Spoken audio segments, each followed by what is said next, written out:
برادران اسلام،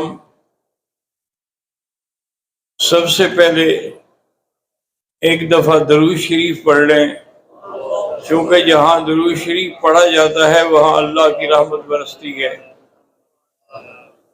اور پھر آپ تو اس مقام پہ بیٹھے ہیں جہاں 1 کا لاکھ لکھا جائے گا،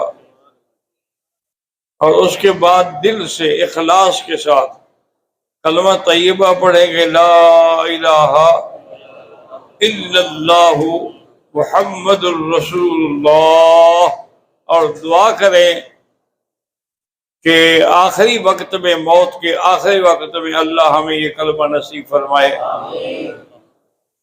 کیونکہ یہ بڑی عجیب، یعنی جب تک حضرت علقمہ حضور کے صحابی ہے، صحابی جو ہے نا اس کا ایک بڑا مقام ہوتا ہے، اس کی نسبت ہے حضور صلی اللہ علیہ وسلم کے ساتھ۔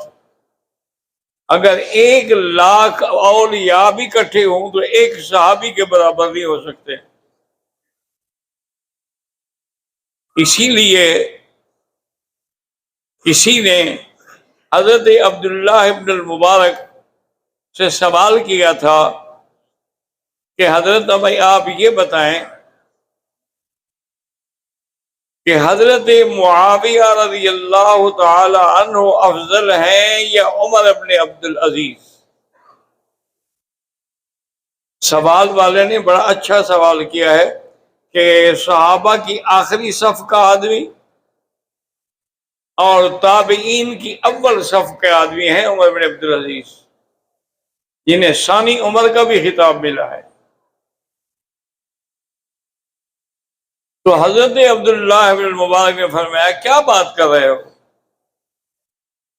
حضرت معاویہ جس گھوڑے پہ سوار ہو کر سرکار دو عالم کے ساتھ غزوات میں شریک ہوئے ہیں، اور گھوڑے کے دوڑنے سے مٹی اڑی ہے اور وہ اس کے ناک میں جا کے میل بن گئی ہے، عمر بن عبدالعزیز تو اس میل کے برابر بھی نہیں ہے، کیونکہ حضرت معاویہ تو صحابی ہیں۔ عمر بن عبدالعزیز کا لاکھ مقام بلند ہو جائے لیکن وہ صحابی تو نہیں ہے نا۔ حضور صلی اللہ علیہ وسلم کے بعد اگر مقام ہے تو صحابہ کا ہے۔ تو حضرت علقمہ رضی اللہ تعالی عنہ بھی صحابی ہے۔ آپ کی جب آخری موت کا وقت آیا تو ویسے حکم یہی ہے کہ جب کسی ساتھی کی موت کا وقت ہو اور آپ وہاں بیٹھے ہوں تو آپ اس کو یہ نہ کہو کہ کلمہ پڑھو، بلکہ خود پڑھنا شروع کر دو، لا الہ الا اللہ رسول اللہ، لا الہ الا اللہ لکنوا موتاکم، تاکہ اگر آپ کہیں کہ بھی کلمہ پڑھو، وہ پریشانی وہ سکرات کے وقت میں ہے، وہ کہہ دے میں نہیں پڑھتا، اس کا جو خاتمہ خراب ہو گیا۔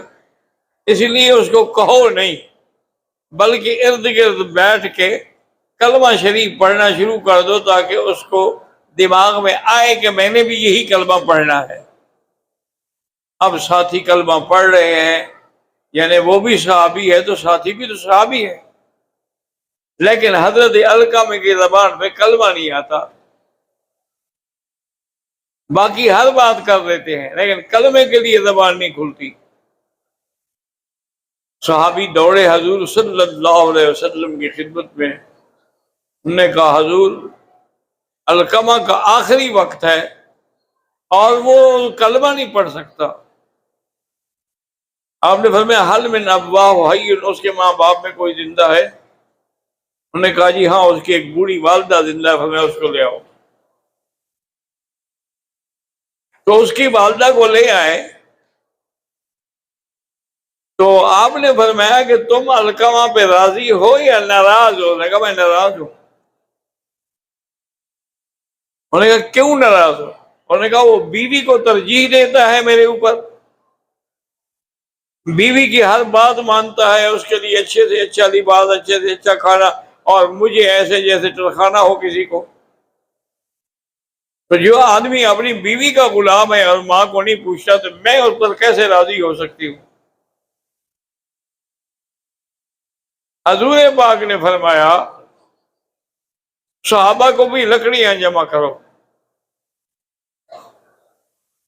تو صحابہ نے جب لکڑیاں جمع کرنے کے لیے دوڑے تو اس کی ماں نے کہا حضور لکڑیاں کیوں منگوا رہے ہیں؟ پر میں آگ جلا کے القمہ کو آگ میں ڈالوں گا. دنیا کی آگ بہتر ہے نا آخرت کی آگ سے.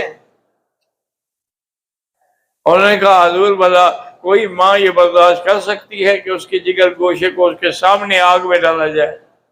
انی قد عفوت، تو میں نے اس کو معاف کر دیا، میں نے اس کی غلطیاں معاف کر دی ہیں.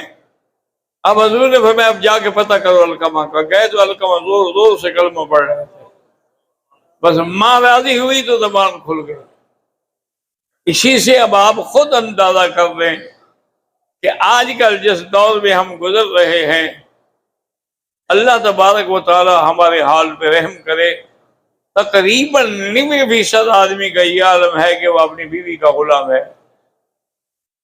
بہت خوش نصیب کم ہوتے ہیں ایسے جو ماں باپ کی عزت کو زیادہ مقدم سمجھتے ہیں. تو اس لیے ہر بات کا خیال رکھا کرے.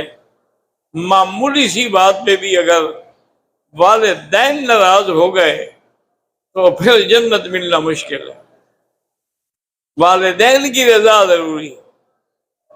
اسی لیے اللہ نے اپنی عبادت کے بعد اگر ذکر کیا تو والدین کا وَاعْبُدُوا اللَّهَ وَلَا تُشْرِكُوا بِهِ شَيْئًا وَبِالْوَالِدَيْنِ إِحْسَانًا. اللہ کی عبادت کرو، اس سے شرک نہ کرو، والدین کے ساتھ احسان کا معاملہ کرو. ایک ہوتا ہے عدل، عدل برابر سرابر کا معاملہ ہوتا ہے. احسان ہوتا ہے نہیں، اس سے بھی بڑھ کر آدمی خدمت کرے. ان اللہ یامر بالعدل والاحسان. تو ماں باپ کے لیے احسان کا حکم ہے کہ ان کی ہر بات جو ہے اس کو مقدم سمجھے، ان کی ہر بات کا احترام کریں، ان کی ہر بات کی عزت کریں. اور اپنی بیوی سے بھی یہ بات شادی کے وقت بھی بتا دیں کہ اگر تم نے میرے والدہ یا والد کی عزت نہ کی تو پھر تمہارا میرا گزارا نہیں ہوگا. تو بہرحال اللہ آپ کو بھی اور ہمیں بھی والدین کی توفیق، خدمت کی توفیق عطا فرمائے. اور اگر جو فوت ہو گئے ہیں تو ان کے لیے مغفرت کی دعائیں کریں، ان کے لیے صدقہ جاریہ بنائیں. کوئی مدرسہ بنا دیں، کوئی کنواں کھدوا دیں، کوئی پانی کا نل لگوا دیں، تاکہ ان کے بعد صدقہ جاریہ جو ہے وہ جاری رہے. تو اگر یہ نہیں ہوگا تو پھر کلمہ نصیب نہیں ہوگا. تو اس لیے میں نے عرض کیا تھا کہ سب سے پہلا مسئلہ جو ہے وہ یہی تو